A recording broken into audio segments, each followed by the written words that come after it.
বন্ধুরা, আজকের ভিডিওতে জানাবো সিয়াম আহমেদ সিনেমায় কাজ করে কত টাকা পারিশ্রমিক পান, তার মোট সম্পত্তির পরিমাণ কত, বর্তমানে প্রেম করছেন কোন নায়িকার সাথে এবং বিস্তারিত আরো অনেক কিছু। তাই ধৈর্য সহকারে ভিডিওটি শেষ পর্যন্ত দেখার জন্য অনুরোধ রইল।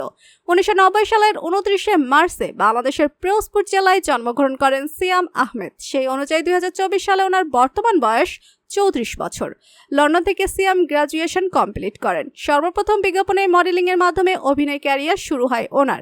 এরপর ছোট পর্দার নাটকগুলোতে অভিনয় করে ব্যাপক জনপ্রিয়তা লাভ করেন সিয়াম আহমেদ। অসংখ্য নাটক করেছেন এই অভিনেতা। নাটকে অভিনয় করে তিনি 40 থেকে 50,000 টাকা পারিশ্রমিক পেতেন। এরপর 2018 সালে তিনি সর্বপ্রথম বড় পর্দায় আসেন। সেই সিনেমার নাম পোড়ামন 2।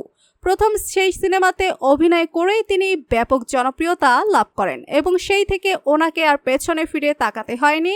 একের পর এক হিট সিনেমা উপহার দিয়ে এসেছেন তার ভক্তদেরকে। অনেক বছর প্রেম করে 2018 সালে ভালোবেসে বিয়ে করেন নিজ প্রেমিকা শাম্মা রুফাসী অবন্তীকে। তাদের ঘরে একটি পুত্র সন্তানের জন্ম হয়। সিয়াম আহমেদ বর্তমান প্রজন্মের চোখে একজন সুদর্শন নায়ক। তার অভিনয়, চেহারা সবকিছুতেই ক্রাশ খেয়েছেন লাখো লাখো তরুণী। সিয়াম আহমেদ বর্তমানে সিনেমাতে পারিশ্রমিক নিচ্ছেন 15 থেকে 20 লাখ টাকা। ওনার বর্তমান সম্পদের পরিমাণ প্রায় 12 কোটি টাকা। বন্ধুরা, সিয়াম আহমেদকে আপনাদের কাছে কেমন লাগে? ভালো লেগে থাকলে আমাদের কমেন্ট বক্সে এস লিখুন, আর ভালো না লেগে থাকলে নো লিখুন।